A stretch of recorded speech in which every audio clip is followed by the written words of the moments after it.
Nyakoromogi tok bisobe ma kanisa ma Kopere chiwo lipot margi ewi chal mar piny Kenya. Tend migepe mopogore opogore bende ochiwo duoko margi.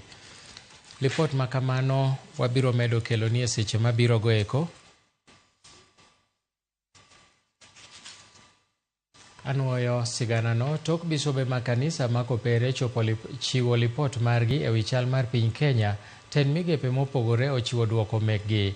E kinde mane gitwak kod jofwambo, bisobego nyowacho ni sirikal sani osebedo ka ok jaratiro kendo oserem chopo singo magisebedo ka gichiwo n'oganda jo Kenya. Efi Nyakidi leronwa mathoth. Seems the truth does not exist, and if it does, it's only what the government says. Odiochieng' manyoro, jodolo mag kanisa Kopere nyowacho ni sirikal pok ochwalo omenda ne osiptende motele gi kanisni e kinde dar kowuok okumba machon mar thieth NHIF nyaka manyien mar SHIF. Chal moserocho chenro mag thieth. Some of the most needy Kenyans in the far distant places, it is very difficult for them to operate. What is happening is that the staff are going for months without salaries. We cannot purchase even basic medical supplies to look after patients. So the situation in the hospitals is serious. It is desperate. It is desperate because it is affecting some of the most needy Kenyans who are served by these faith-based hospitals and medical centers. That's why we are appealing to the government to move the speed and reimburse the money spent and which are due from NHIF and now SHIF or whichever case it may be. Eduoko margi, jatend migao mar thieth Deborah Barasa e yor andika ne ute fwambo owacho ni piny owacho osebedo gi gowi maromo bilion 19 kuom higni 10. Kata kamano, e dwe achiel mokalo, bilion 7.58 osechoki mar chulo gopego. Kuom ma, milion 551,202 osechwal e kuonde thieth mopogore ka milion 938,605,212 osechwal ne osiptende motele gi kanisni. Mathothgi gin mag Kopere.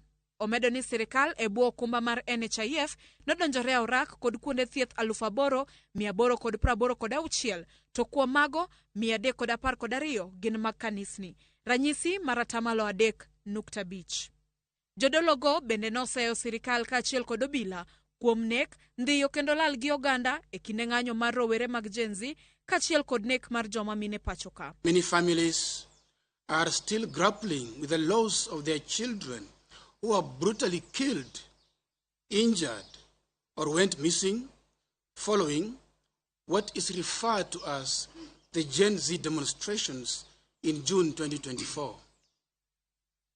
Many of these victims had raised concerns about rampant corruption within and outside the government.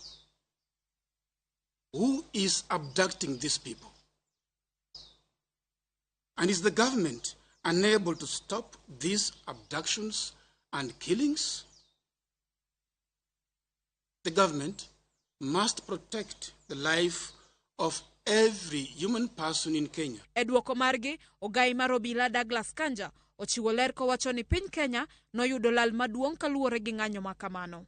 Owacho ni kuom nonro magisetimo ewi jogo manolal e kinde ng'anyo, ji 22 noseyudi ka ngima, ji 29 chal margi ok ong'ere ka ji 6 osewito ngimagi.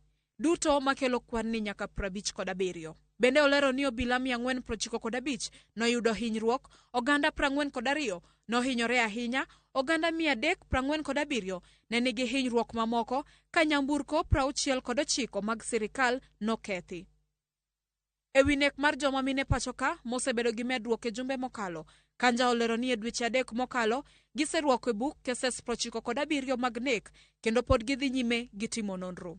Komachielo, jatend migao mar somo Julius Ogamba bende nochiwo duoko mare kaluwore gi chenro mar somo mar CBC kod mano mar chwalo godo omenda makonyo e yore somo e mbalariany ma jodologo nyowacho ni osebedo kod digni.